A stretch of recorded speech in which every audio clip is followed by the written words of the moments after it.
I never thought I'd be telling this story. Hell, I never thought I'd live to tell it. But here I am, a long-haul trucker who's seen more than his fair share of dark roads, lonely nights, and strange encounters. Most of us in the business joke about the weird stuff we've experienced. But I swear, what happened that night, that was real. It was late, almost 2 a.m., and I was cruising down the I-40 in Tennessee. The moon was barely visible, swallowed by clouds, and the truck's headlights barely cut through the dense fog that had rolled in. My rig, old but reliable, hummed steadily along the highway, the only sound except for the occasional crackle of static from the radio. Now, I've driven these roads for years. I know the twists and turns, the quiet stretches, the places you avoid stopping at. But tonight felt different. There was something off. It wasn't just the fog or the dead silence. It was that nagging feeling, like someone was watching me. I didn't think much of it at first. Maybe it was just fatigue creeping in, but the deeper I got into the night, the more unsettling the feeling became. The kind of feeling you get when you know you're not alone, even when there's no one around. That's when I saw it, a figure on the side of the road. A man standing still in the fog. No lights on the road except mine, and no other cars in sight. Just this silhouette in the middle of nowhere. I thought maybe it was a hitchhiker, but something about it didn't sit right with me. I slowed down, just a little, my eyes glued to the figure. He didn't move. At first, I thought maybe I'd imagined it. But no, there he was, still standing there, staring at me. It was odd. Most people, if they're stranded out there, would wave their arms or try to flag you down. Not this guy. He just stood there, watching. I didn't stop. I've seen enough out here to know when to keep moving. But something about the way his head tilted as I passed, it made my blood run cold. I glanced in my rearview mirror, expecting him to have vanished by the time I was a few miles down the road. But no, he was still there, standing in the same spot, watching. I told myself it was nothing, just my mind playing tricks. But deep down, I knew I was wrong. I tried to shake off the feeling, telling myself I was just tired. I had hours left on my route, and I couldn't afford to be spooked over some guy standing by the road. But as the miles stretched on, the unease only grew. The fog had thickened, wrapping the road in a suffocating haze, and the air felt heavier, like something was pressing in from all sides. Then, out of nowhere, the radio crackled. It wasn't the usual static. This was different. It sounded like a voice, low and garbled, struggling to come through. I fiddled with the knobs, trying to clear it up, but the voice persisted, muffled, distorted, and then clear enough to make out words. "Help me, please!" I froze. My heart slammed in my chest. I couldn't tell if it was real or if I was just hearing things. But the voice, it wasn't some random interference. It was real, and it was desperate. I spoke into the mic, trying to make contact. "Hello? Who's there?" Nothing, just more static. I thought about pulling over, but something stopped me. The truck was still moving, still purring along the highway, but my hands were shaking on the wheel. I was alone, wasn't I? No one had been near me for miles. Then, I glanced at the rearview mirror again. The figure, he was still there, standing at the edge of the road. But this time, it was different. He wasn't just standing still anymore. He was walking slowly, deliberately, as if following me. I could see his outline now, clearer than before, his form twisting unnaturally in the fog. His legs moved, but there was something wrong with the way he walked. It was like his feet barely touched the ground, sliding across the road rather than stepping. I slammed on the gas, my heart racing. This is insane. Get a grip, I told myself, trying to calm down. But no matter how fast I went, I couldn't shake the feeling that he was gaining on me. The strange part? I didn't see any car behind me, no headlights, no other sign of life on the road. Just him. The radio crackled again. "Don't stop. Please, don't stop." I didn't understand. Who was that voice? Who was asking me not to stop? And why did it sound so close? I glanced in the mirror once more, and this time the figure wasn't just walking. He was running, faster, his form stretching unnaturally, like he was growing larger with every step. His face was still hidden by the fog, but I could make out the shadow of his head. tilted at an odd angle as if staring right at me. I felt my stomach churn. This wasn't normal. There was something here that wasn't meant to be. And then it happened. The radio went dead, replaced by the sound of heavy breathing. Not mine, someone else's. I could hear it clear as day, right behind me, getting closer, faster. I turned the wheel sharply, swerving the truck off the road. My heart hammered in my chest as I fought to regain control. I glanced out the window. The fog was gone. In its place, there was nothing but darkness, thick and suffocating, surrounding the truck. The road was empty. No figure, no headlights, no voice, just silence. But something was still off. That feeling, it hadn't gone away.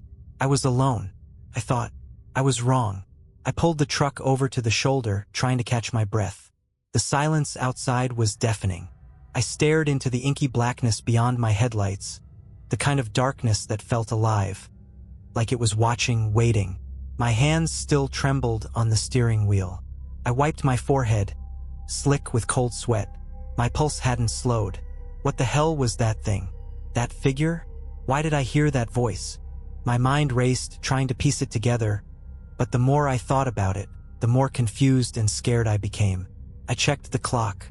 It was 3:15 a.m. I'd been driving for over an hour since I first saw the figure.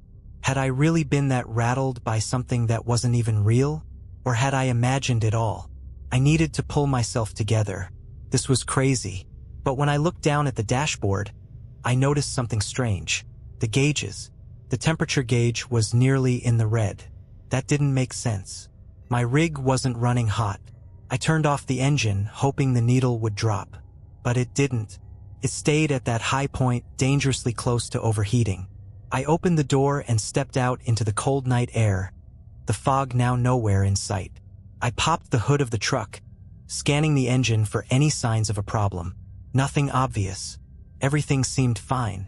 Still, I couldn't shake that feeling, like I wasn't alone. I turned to look back down the road, half expecting to see that figure standing there, watching me again. But there was nothing. Just the quiet hum of the truck's engine and the wind rustling the leaves of nearby trees. And then I heard it. A low sound at first, just a soft rustle, almost like a whisper. But it grew louder, closer. I spun around, my heart pounding in my chest. Behind me, standing at the far end of the truck, was the same figure. It didn't make a sound, just stood there, watching. This time I could see its outline more clearly. Its shoulders were too wide, its posture too stiff. The head tilted even farther now, as if straining to get a better look at me. But I still couldn't make out its face. The fog had come back, thick and rolling, but not from the road. This was coming from the figure itself. It seemed to pulse around him, as if it was part of him. I don't know why I didn't run. Maybe I thought if I ignored it, it would go away. But deep down, I knew it wasn't just some wandering stranger. This thing was something else. Something wrong. I started to step back toward the truck. I didn't want to take my eyes off of it, but I knew I had to get inside. I reached for the door, my fingers slipping against the cold metal. Then I heard the voice again. "Don't leave, please." It was the same voice from the radio, the one I'd heard earlier.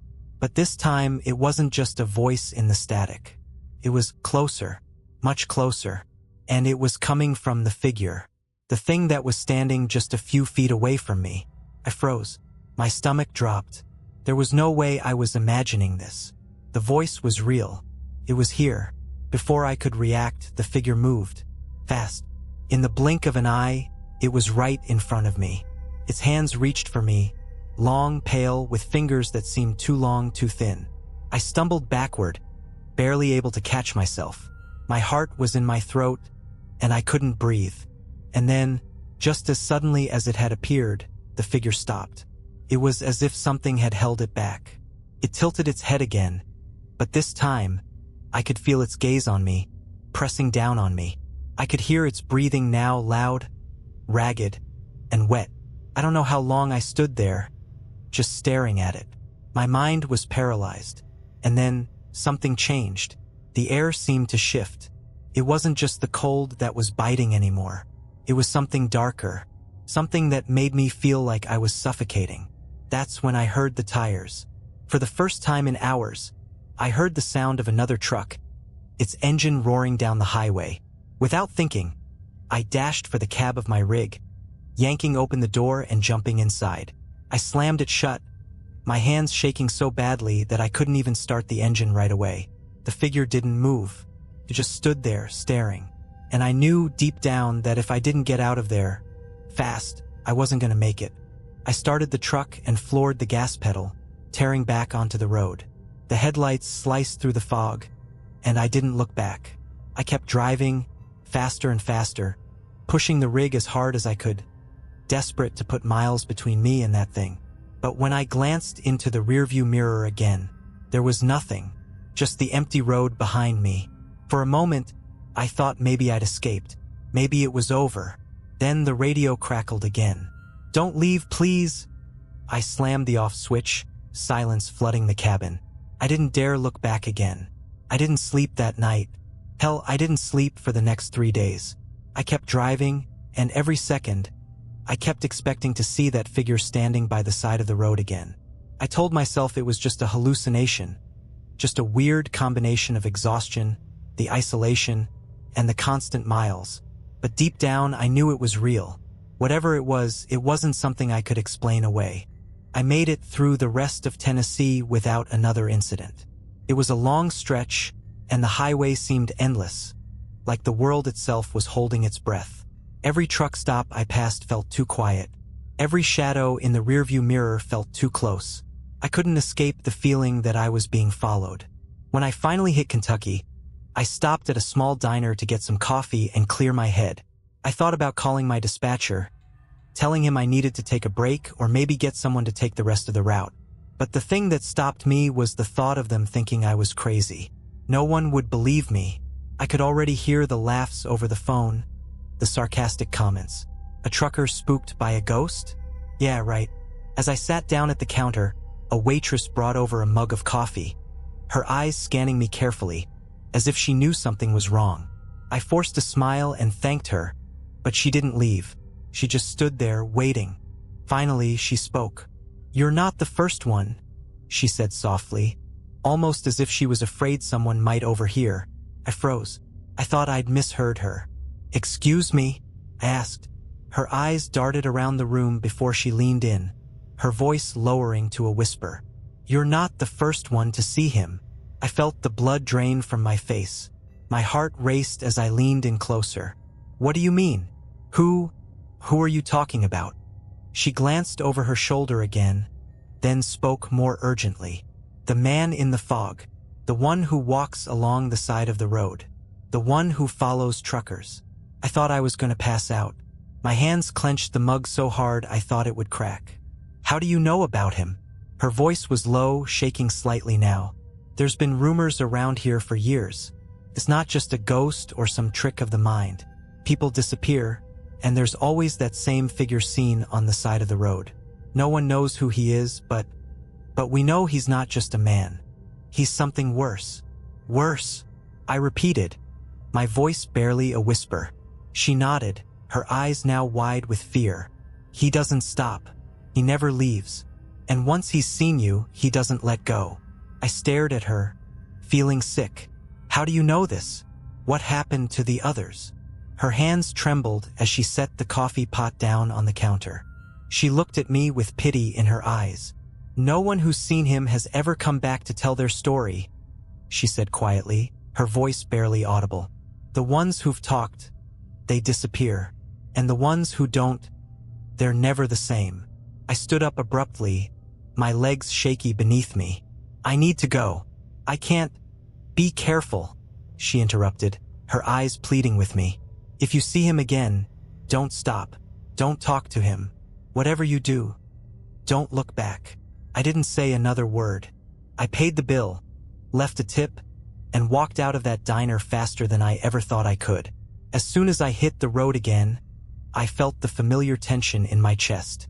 I didn't want to be out there anymore. I didn't want to be anywhere near that damn highway. But I kept driving, and the thought of what that waitress said stayed with me the entire trip, gnawing at the back of my mind. Was that thing really following me? Or was I losing my mind? I had to know. I drove through the night, crossing into Missouri, but I could feel the eyes of the darkness on me, the weight of something unseen pressing in from all sides. I tried to ignore it, to just focus on the road, but the longer I drove, the more I felt the pull. It was like the road itself had a grip on me, pulling me forward, leading me somewhere. And that's when I saw it. In the distance, just ahead, that same fog rolled in again. It was thick, like a wall of mist that was slowly swallowing the road. The hairs on the back of my neck stood up. I slowed down, my eyes scanning the side of the road, half expecting to see him again. But it was different this time. The fog was moving, swirling around something. And then I saw it. The figure. It was standing in the middle of the road, waiting for me. The shape was clearer now, more distinct. Its head was tilted, and I could see the outline of its face, though it was still hidden in the shadows. Couldn't stop. I knew that now. I slammed my foot on the gas and swerved around it. But as I looked into the rearview mirror, I saw something that made my stomach drop. It was following me again. It was in the truck's reflection, walking along the side of the road, keeping pace.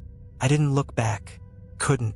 I kept my foot on the gas, pushing my rig as fast as it could go.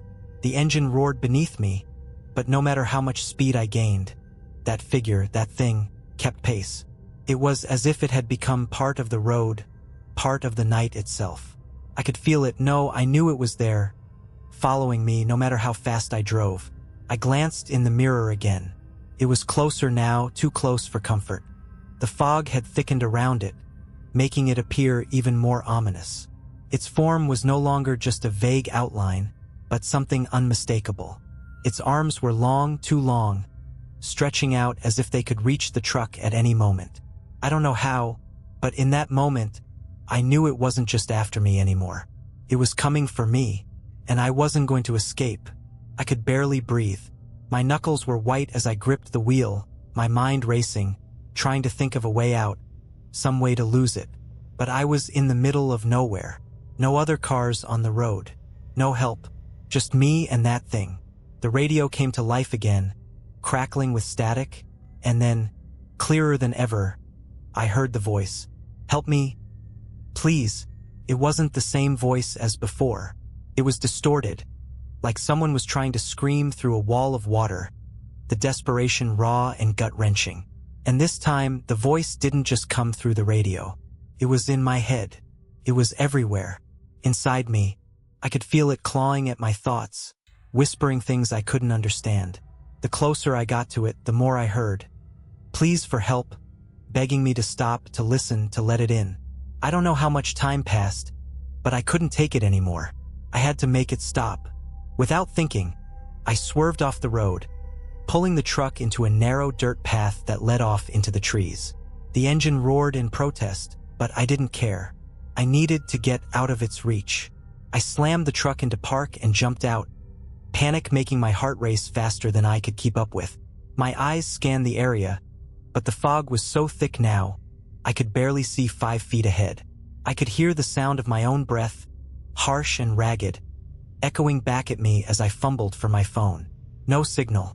Of course, I didn't know what I expected, but I was running on nothing but fear. I kept thinking that if I could just get away, if I could just get far enough from the road, maybe it would lose interest. That's when I heard the footsteps. Slow at first, soft, almost like a whisper against the earth. But they grew louder, sharper, quicker. They were coming toward me. I spun around, my heart dropping into my stomach. It wasn't the wind. It wasn't an animal. I knew exactly what it was. The figure. It was in the trees now, moving toward me through the fog, its shape barely visible, but unmistakable. The hollow sound of its footsteps echoed like the beat of a drum. And then, from the corner of my eye, I saw it. A pair of eyes, 2 glowing, pale lights, fixed on me through the fog. And then I realized it wasn't just one figure anymore. There were more. Dozens of them, maybe hundreds, their forms emerging slowly, hauntingly, from the fog. I turned and ran, not looking back. I could hear them, their footsteps getting closer, the ground shaking with their approach. But no matter how fast I ran, I could hear them right behind me. Their breath, the dragging of their feet, their whispers in the air. I stumbled, almost falling, but I didn't stop, couldn't stop. I knew that if I did, it would be the end. I didn't know where I was going. I didn't know how long I ran. All I knew was that the sound of their pursuit was growing louder, and the fear, the suffocating, bone-deep fear, was drowning me. Then suddenly I broke through the fog. The trees cleared, and I found myself standing in an open field. I collapsed to the ground, gasping for air, my entire body shaking. I looked around frantically, expecting to see them closing in on me, but the fog had parted, and there was nothing. No figure, no footsteps, no voice, just the eerie silence of the field. I lay there for what felt like hours, unsure if I was dreaming, unsure if I'd survived or if this was some twisted version of reality. I was alone, no sound, no presence, nothing. Eventually, I managed to crawl to my truck, too exhausted to think clearly. I didn't even check the mirrors when I started the engine. I just drove, and I didn't stop again until I reached a truck stop with people. Other drivers, other human beings who weren't part of whatever this nightmare was. I told myself that I'd made it out. I was safe, but deep down I knew better, because as I sat there, trying to calm down, trying to breathe, I heard a faint sound coming from the truck's radio. A voice. It was the same voice, this time not on the static, but as clear as if it were sitting beside me. Don't stop. I knew that voice, that feeling, would follow me forever. And so I drove on. It's been a while since that night. I thought I was done with it, that I'd escaped whatever nightmare had followed me across the highways. I tried to put the pieces together in my mind, tried to convince myself that it was just a one-time thing, that I'd imagined it. But deep down, I knew the truth. The road had its grip on me. I never told anyone about what happened. Not my dispatcher. Not the other truckers I met along the way. The thing I saw, whatever it was something I couldn't explain. And I knew that if I ever said anything, they'd think I was crazy. They'd laugh it off, like I was just another overworked driver seeing things. But I wasn't imagining it. I tried to keep moving. I couldn't stay still, couldn't sit idly by. I had to get back out on the road. The fear that gripped me when I thought about staying in one place for too long was worse than anything I'd felt when I was running for my life. So I got back to work, hauling loads across the country, trying to forget. The miles blurred together and I went through the motions. But the thing that haunts me, the thing that I can't shake, is the voice. It's been with me ever since that night. At first, it was faint, like a whisper on the wind. Then it got louder. I tried to ignore it, but it wouldn't go away. It would come through the radio at random times, or sometimes just in my head, as if it was in the back of my mind, waiting for the right moment to speak. And sometimes I'd catch it just barely. A flicker in the corner of my eye, a shadow shifting on the side of the road. I'd speed up, my heart pounding, but no matter how fast I drove, it was always there, just out of view. There was one night, about a month after everything happened, when I thought maybe I could shake it off. Maybe I could drive through it. The fog, the fear, the figure. I was in Wyoming heading towards Salt Lake City, and the road was wide open. The truck was running smoothly, and the stars were bright. For the first time in weeks, I thought I might be able to get some rest. But I should have known better. I wasn't alone. Started with the radio as usual. Static, then the voice. "Help me, please." I turned the volume down, hoping to drown it out. I thought maybe it was just some weird glitch.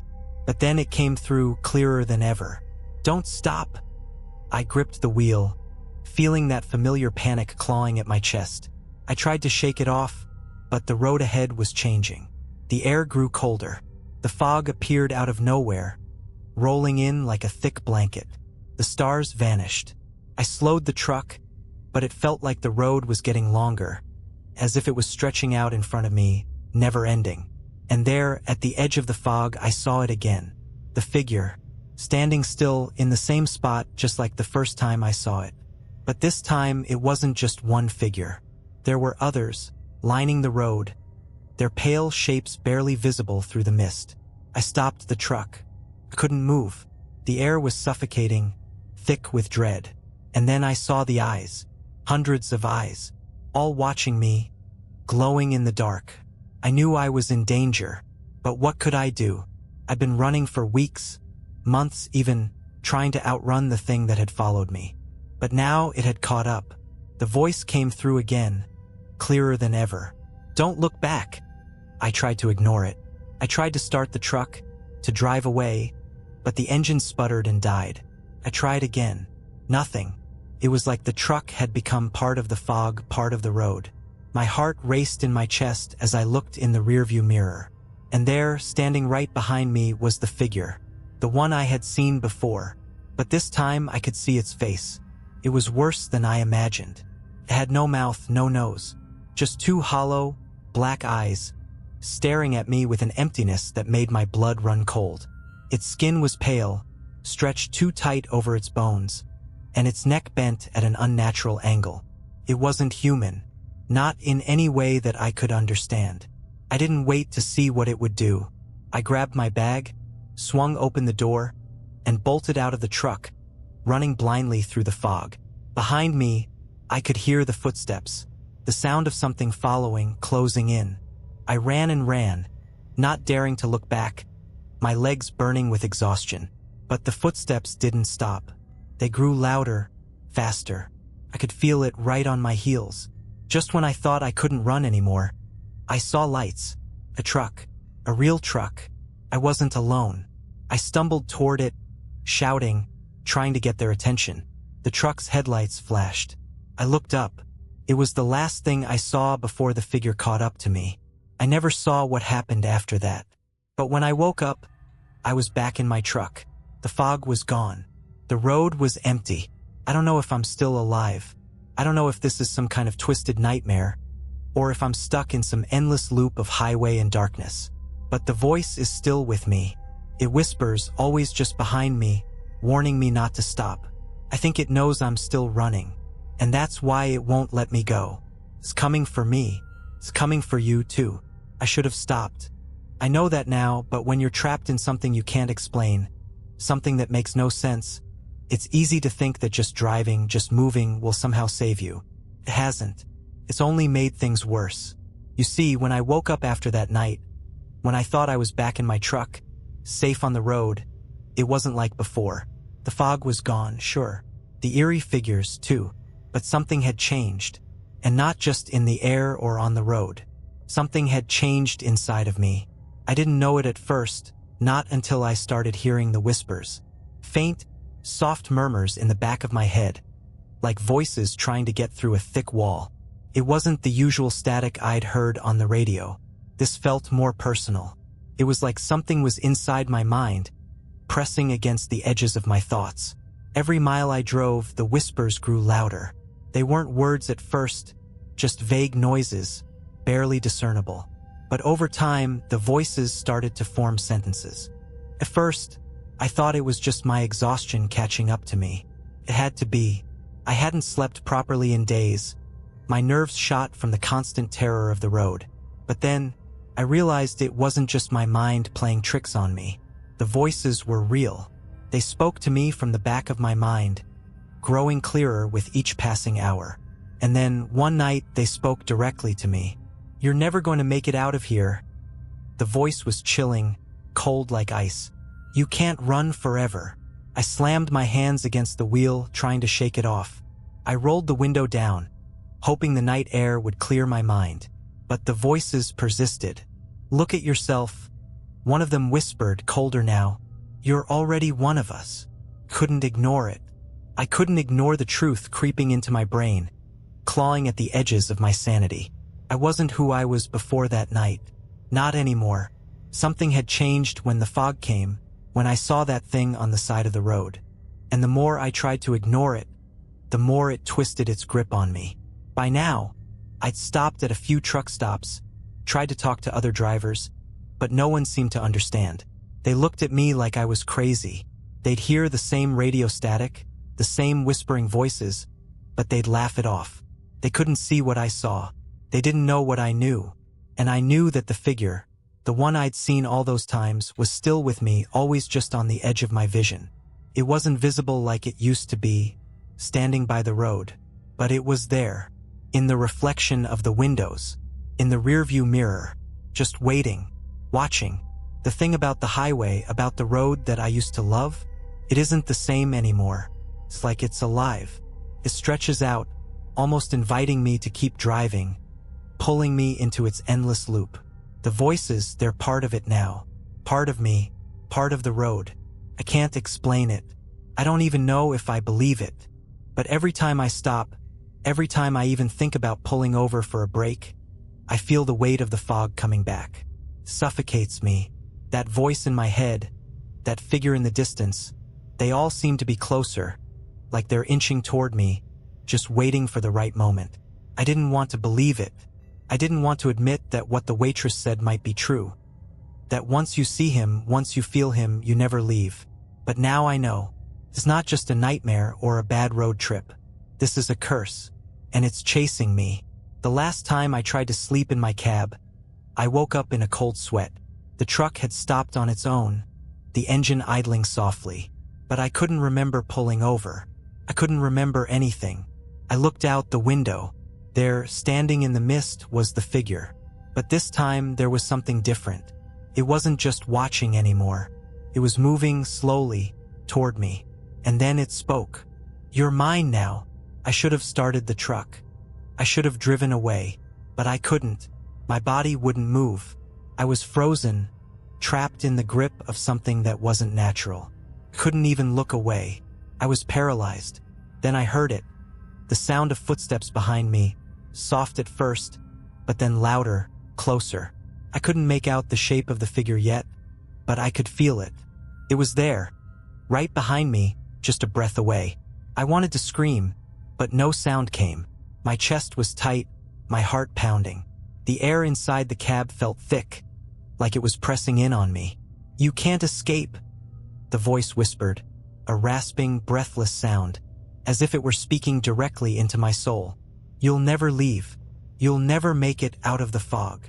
And I knew for the first time that the road was never going to end for me.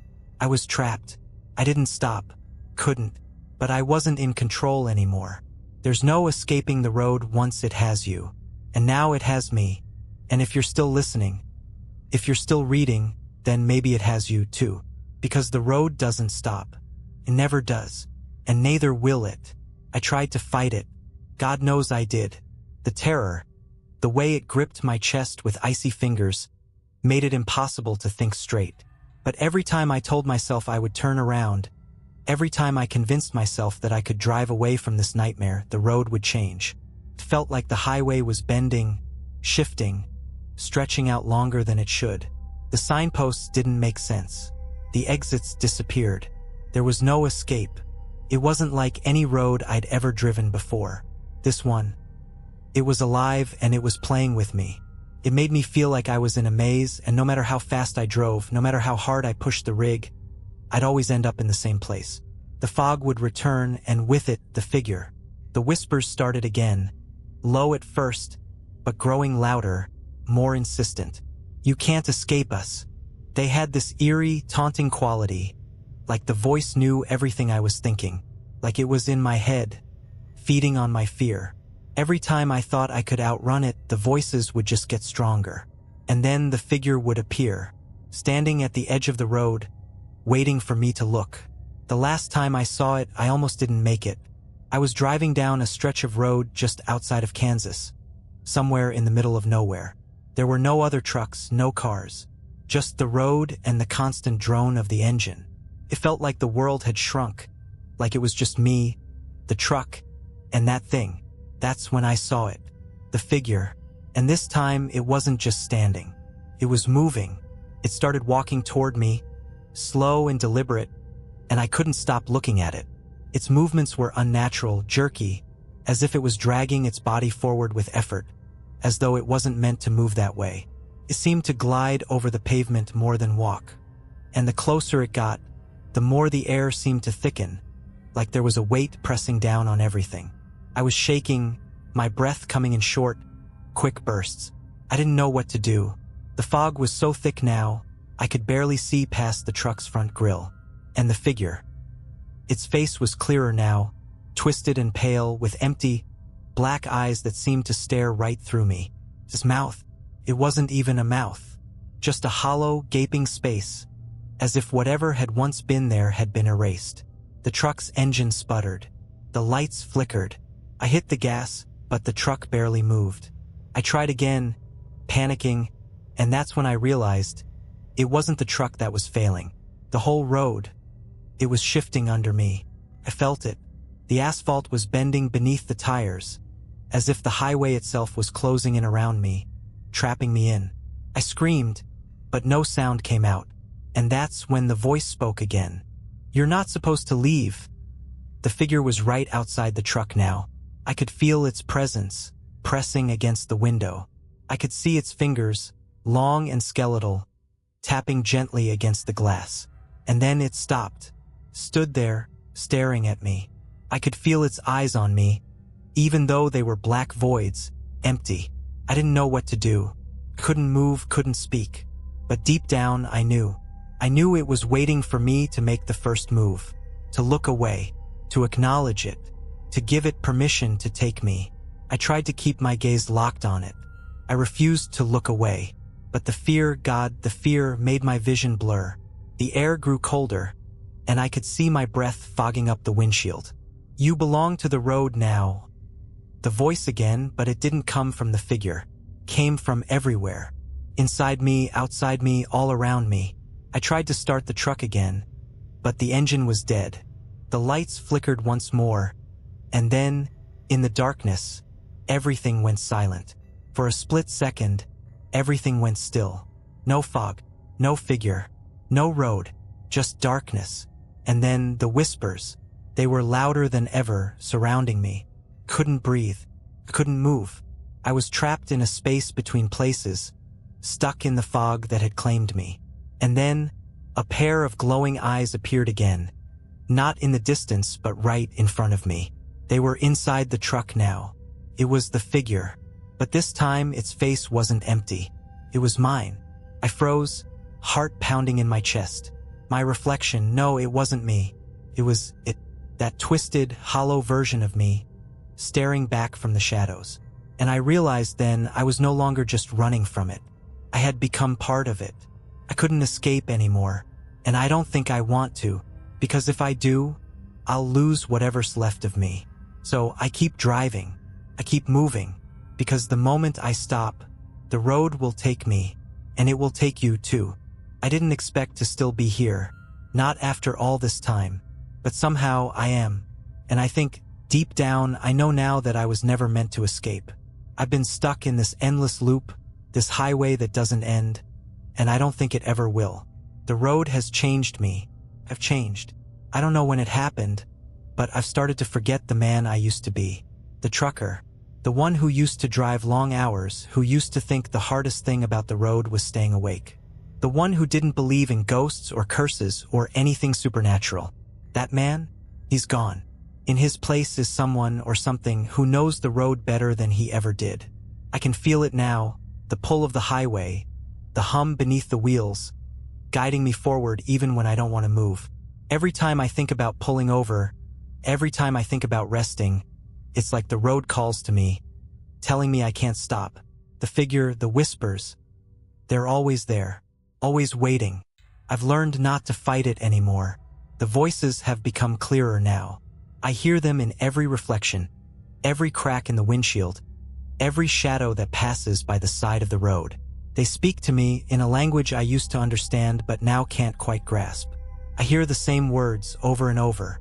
You are part of it now. I know that's true. I feel it. The figure is with me, inside me, always.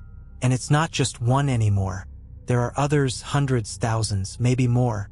I hear them sometimes, their voices mingling with mine in the stillness of the night, whispering to each other, telling stories of the road, of the people who pass through and never leave. Sometimes, I can even see them, ghostly figures walking along the road, always just out of reach, always just in the fog. But I know they're there.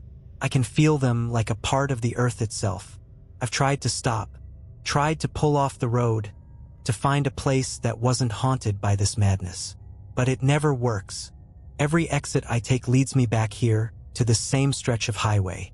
And no matter how far I drive, I can't get away from it. The road, the voices, the fog, they're always with me. Sometimes I even see other drivers, real ones like I used to be, driving alongside me. They never seem to notice me. They just keep going, oblivious, like they're already part of the road too. Like they're lost. Like I was. I saw one just the other day.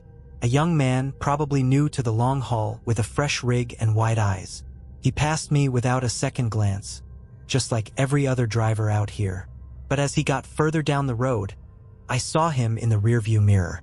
He wasn't driving anymore. He was walking. The figure had him.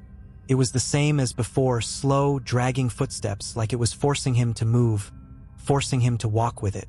I didn't stop. I used to think I could warn people, tell them about what I'd seen, what I'd been through. But now I know. It's pointless. Once you see it, once you feel it, the road doesn't let you go. You can try to fight, but you'll only end up like the others, lost, wandering, forever stuck in the fog. I thought about going back to the truck stop, trying to get some help, but I know that won't work either. The truckers there are already part of it. They might look normal, but they're not. They've become one with the road, just like me. Just like that poor kid I saw walking beside his rig in the mirror. The worst part?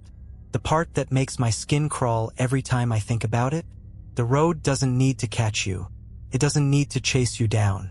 It doesn't even need to make you disappear. The road just needs you to belong. And when you do, you're never really alone. I know that now. I used to think I could still leave, could still make it back to the world I knew. But I can't. The road won't let me. I don't know what's worse, though. The road, or the realization that I don't want to leave anymore. Because now, I'm just like them. I'm part of it. Part of the fog, part of the figure, part of the highway. And if you're still driving, if you're still out there on the road, you'll see me eventually. You might not recognize me right away, but I'll be there, watching. And when you look in the rearview mirror, you'll see the figure standing there. And you'll know it's too late. I wasn't sure if I was ready to admit this, but here it is, the truth, the one I've been running from for so long. There is no end. The road doesn't stop. It doesn't need to. It feeds on your fear, your desperation, your desire to escape, and it keeps you trapped forever, with no exit and no reprieve. The whispers, the figure, the fog, they're not just things that happen out there. They are part of the road itself. They're part of us. I know that now as I sit here, in the driver's seat, staring down the never-ending stretch of highway ahead of me. My hands are steady the way they've always been. But this time, there's no fear in me anymore. There's no panic, no rushing heartbeats. I don't need to escape anymore. I've accepted it. The figure, the one that followed me, that dragged me into this nightmare. It's not chasing me anymore. It's with me. It's become part of who I am now. And I've seen it, more clearly than ever, in every reflection of the truck's mirrors, in every shadow that crosses the road, in every inch of fog that rolls in like it's supposed to. It's me. It always was. I thought I was different, that I was just an unlucky trucker who happened to stumble across something terrible. But the truth is, we're all part of it. Every trucker, every traveler, every lost soul who thought they could outrun the road's pull. We're all bound to it, connected in ways I didn't understand until now. You see, I wasn't just being followed by that thing. I was becoming it. The road doesn't just take people. It makes them. And those of us who've seen it, who've looked into the abyss and kept driving, we become the road. I used to think I was losing myself, that I was going mad, that the isolation of the highway was eating away at me. But now I know that the road never took me, claimed me. It made me a part of it. And once that happens, you're never really free. The road doesn't need you to die to keep you. It just needs you to belong. I've seen the others. Those poor souls who passed me by, their faces blurred by the headlights, their eyes wide with fear, their hands trembling on the wheel. I've seen them in my mirrors, heard their cries in the static of the radio. They were all just like me once, human. But now they're just part of the road, part of the fog, part of the never-ending stretch of asphalt that swallows everything in its path. The worst part? You won't know when it happens. You won't know when you cross that line, when the road becomes more than just a path to get from one place to another. You won't know when you become one of them. But I do. I don't know how long it's been since I first saw that figure standing by the road. I don't even remember the last time I looked into a mirror and saw my own face. I don't know if I'm still alive, if I'm still human, but I know that I'm here. And here, on this highway, that's all that matters. The road doesn't stop, and neither do we. You'll find me here, waiting. I'll be in the fog on the side of the road, just like I was all those times before. But you won't see me at first. You'll just keep driving. And when you look in the rearview mirror, I'll be there. I'll be watching you. And when you stop, when you finally pull over, you'll know the truth. That you're just like me now. Part of the road. Part of the endless highway that never ends. And you won't escape. Not now. Not ever.